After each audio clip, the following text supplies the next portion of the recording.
Bonsoir à tous, j'espère que vous allez tous très bien. Donc je fais le débrief après le match face au Racing, voilà c'est le soir, donc là il est presque, bon il est 23h, je suis en compagnie de Thibaut, comment tu vas? Comment tu vas Martin après cette soirée rugbystique?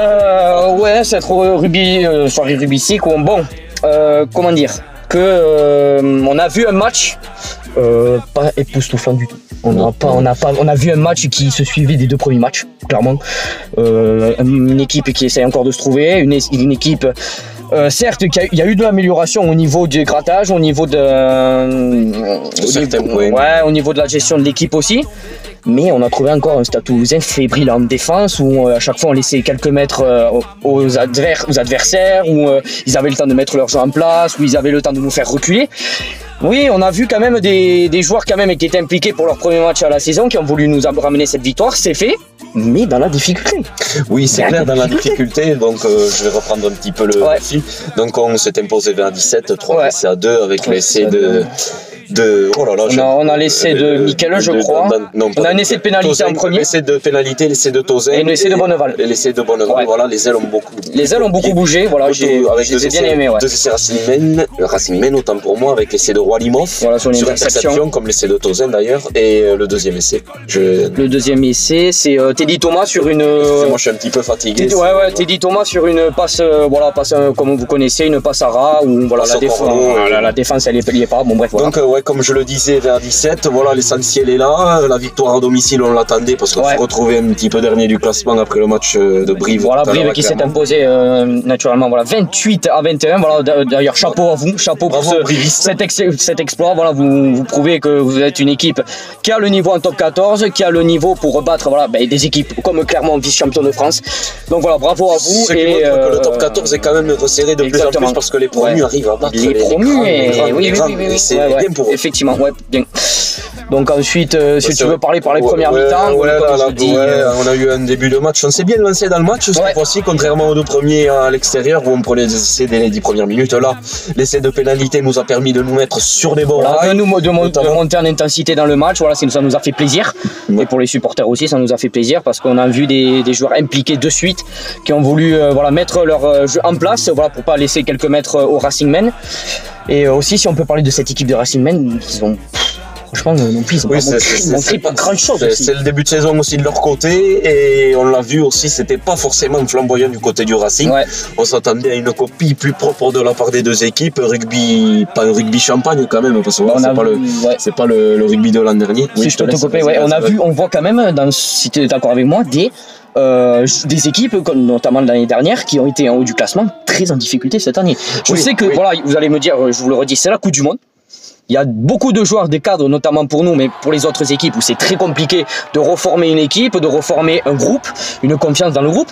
Mais je vois quand même La Rochelle qui est dernière. Nous, seulement la première victoire et 2 défaites. On a aussi le Racing qui est en difficulté. On a beaucoup d'équipes qui étaient en haut du classement qui sont en difficulté. Les saisons sont longues et on voit l'impact direct parce qu'on sait qu'ils ont que 1 voire 1 mois et demi de vacances entre par exemple, si vous allez en finale du top 14 et la reprise, c'est qu'1 mois de vacances sur les 12 mois de l'année. Donc c'est compliqué on les comprend, mais voilà, le fait est là, on a beaucoup de mal. Cette saison, je pense que le début de saison, comme je le disais tout à l'heure avec Martin en sortant du stade, va être très compliqué. Ça, je le répétais, je sais, vous allez me dire, on répète toujours les mêmes choses, mais là, que dire moi aussi, on peut répéter que les mêmes choses parce que pour moi, le match qu'on a vu aujourd'hui, c'est les matchs précédemment. Que ce soit les équipes, on a ces 2 matchs, certes celui-là je l'ai trouvé moins gâché parce que les fautes de main ont été descendues, voilà, il y avait beaucoup moins de fautes de main, mais j'ai trouvé encore quand même 2 équipes qui essayaient de mettre leur jeu en place, où au niveau du score, c'est pas non plus énorme. Je pense retrouver un Stade Toulousain plus conquérant que sur les 2 premiers matchs. Exactement, où on a vu aussi des joueurs très conquérants au niveau des grattages, où on a pu récupérer 3-4 fois des grattages, mais au niveau quand même des mêlées aussi plus maintenues. Mais on a trouvé, si je peux parler maintenant de la deuxième mi-temps, on a trouvé une 15 premières minutes très, très satisfaisantes. On a vu quand même un Stade Toulousain qui a bien débuté cette deuxième mi-temps, comme bien débuté la première mi-temps. Avec des intentions. Exactement, des intentions. On a quand même réussi à jouer comme l'année dernière, c'est-à-dire passe à un pas, c'est-à-dire voilà, jouer de la profondeur. Et à la fin, voilà, on a retrouvé des Stade Toulousains très très fébriles. On a laissé les joueurs du Racing prendre un peu plus en confiance en eux. On a trouvé la possession davantage pour le Racing en fin de match. Et n'ayons pas peur des mots, nous étions pas loin d'une troisième défaite. On était vraiment pas loin parce qu'en fait, je comprends pas. On a la mêlée. La sonnerie, il est à la 80e et on veut encore jouer. Pourquoi on veut encore jouer? Pourquoi alors qu'on gagne? 17. Voilà, exactement. On perd un grattage et heureusement on arrive à le récupérer parce qu'ils auraient pu en profiter. Mais ils ont pas, heureusement ils en ont pas profité, ils n'ont pas réussi à trouver une touche qui... Trouver les bons choix. Trouver les bons choix. Pour les jeunes, c'est trouver les bons choix. Ouais. Surtout que là il n'était pas compliqué à prendre quand tu avais un 17 en général et que la sonnerie... Maintenant, ouais exactement. Maintenant si tu devais donner tes tops et tes flops, ça serait qui? Bon, on en a parlé en début de vidéo avec notamment l'essai de Bonneval, l'essai de Tozin, on a retrouvé des ailiers percutants, des ailiers qui font leur boulot, voilà, surtout Tozin qui avait fait pas des matchs assez exceptionnels en début. Normal, on n'arrivait pas trop à le trouver, on le faisait pas jouer non plus. Voilà, donc alors que là on l'a fait beaucoup jouer et c'était très positif. Il a pu exprimer son talent. Personnellement, je crois que j'ai pas peur de dire des mots, c'est le futur Vincent Clerc. Moi je le dis, ça n'engage que moi. Ben moi je te l'aurais dit l'année dernière, tu vois, s'il n'était pas blessé, franchement ouais. Voilà, après il y a eu la blessure à l'épaule, ouais, donc il a un peu contrarié, qui lui a empêché de participer à la fin. Je suis content, il a retrouvé niveau un peu, donc c'est content. Et après bien sûr Bonneval aussi qui a marqué un essai, voilà, où l'ailier, comme tu as dit, les deux ailiers ont montré leur niveau, montré leur preuve. Et c'est grâce à eux, n'empêche que la victoire est au bout. Oui, après je rajouterai quand même Hino qui il est toujours là, il est vivace, il est voilà, Hino, un talonneur performant. Oui, performant qui est toujours au grattage, qui bouge beaucoup. Et voilà, donc je le mettrai aussi dans mes tops. Voilà, qu'est-ce que tu mettrais dans les tops, Martin aussi? Moi dans les tops indiscutable et qui pour moi reste à la hauteur malgré que ça soit une saison très très difficile au début, mais Pitaki, très envers. Pitaki au niveau défensivement, offensivement, c'est lui qui nous apporte cette vitesse, c'est lui qui nous apporte ce côté en plus que nous avons besoin quand voilà on est mal, voilà c'est lui qui arrive à trouver certains espaces, certains intervalles pour remonter l'équipe vers le haut et qui nous gagne certains mètres, très solide en défense. Voilà, c'est grâce à lui que notamment on gagne la dernière mêlée et qui nous donne la victoire. Voilà, un joueur très performant. Après je mettrai aussi Sébastien Bézi, voilà, qui aime bien aussi continuer à faire ses solos, mais voilà, très Bézi, voilà, qui reste toujours à la hauteur dans sa lignée. Après, comme tu as dit, bien sûr Lucas Tozin et Bonneval. Et après, voilà, je suis encore un peu déçu quand on n'arrive pas à mettre en œuvre Werner Koch parce que je le redis, je le dis encore. Il a du potentiel. Il a du potentiel et j'aimerais tellement qu'il l'exprime pour voir quand même ce qu'il vaut parce que je le sais très bien. C'est comme, je dirais pas, mais c'est comme c'est un Colby, voilà, c'est quelqu'un qui adore la vitesse, c'est quelqu'un qui adore prendre les ballons de haut et de vitesse.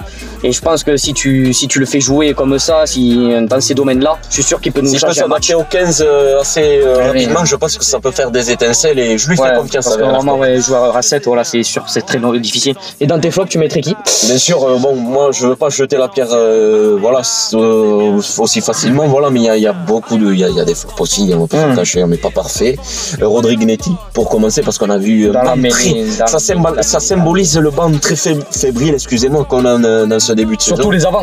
C'est des jeunes un peu trop friables, un peu trop friables, et Rodrigue Netti en est l'illustration. Mais il est fébrile, parce que de l'équipe adverse, je suis sûr que c'est des... Excusez-moi, c'est un peu à l'artisanal. On a vu quand même des mêlées, il y a de l'expérience en face en termes de piliers, voilà, ça bouge pas. Donc c'est vrai que Netti étant nouveau, c'est sûr qu'il faut qu'il s'adapte, comme tout le monde. Voilà, mais après t'as d'autres flops à dire. Ouais, c'est un ensemble d'équipes, c'est le banc un peu qui m'a déçu, la profondeur de banc. On n'a plus cette profondeur de banc qu'on avait la saison dernière. Coupe du Monde oblige. C'est toujours pareil, on en revient toujours à la même chose.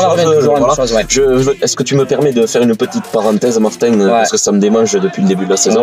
J'aimerais lancer un débat à vous, les amis, ce que vous en pensez. Est-ce que vous pensez que la programmation de la Coupe du Monde en septembre-octobre est un bon choix? Voilà. Je sais, les années précédentes, les années de Coupe du Monde précédentes, je faisais pas des débriefs, donc j'exprimais pas ma pensée. Mais là, j'aimerais savoir qu'est-ce que vous en pensez.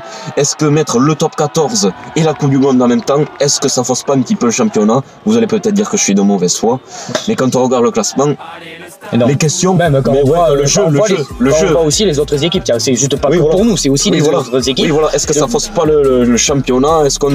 Je discutais avec un ami l'autre jour, il m'avait émis l'idée de remettre au top 12, de faire 2 poules qui engendrerait moins de matchs du coup et de moins fausser le championnat. Bon, je sais pas ce que tu en penses, Martin. Je balancer dans les commentaires, mais je pense que c'était la petite parenthèse. Voilà. Et aussi avant de finir ce débrief, on a quand même fait une chose qu'on voulait faire depuis longtemps. Avant que ce trophée, ce Graal parte à Paris, on a réussi à faire une photo avec le bouclier de Brennus. Voilà, c'est une énorme satisfaction de le faire parce qu'on voulait le faire, on voulait le voir en vrai, le toucher. Et franchement, c'est une énorme satisfaction pour tous les supporters toulousains qui l'attendaient depuis tellement longtemps. 7 ans de le revoir. Et on sait même pas, avec le début de saison qu'on fait, de le revoir l'année prochaine. Donc voilà, ça nous tenait à cœur de faire une photo avec lui, de le voir en vrai, de le toucher. Le bouclier, il est chez lui. Il est chez lui. Voilà, je vous mettrai des petites photos aussi. Je vous mettrai bien sûr des petites actions que j'ai filmées du match, comme j'avais fait contre Perpignan, que j'avais fait comme plusieurs matchs à domicile.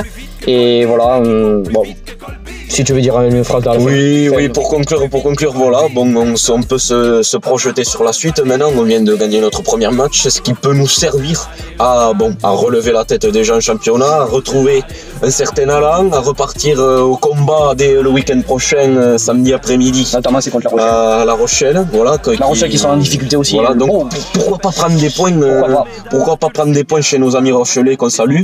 Et après, on les retrouvera bien sûr à Ernest Vallon face à Pau. Et ensuite, la suite, vous la connaissez, vous avez le calendrier.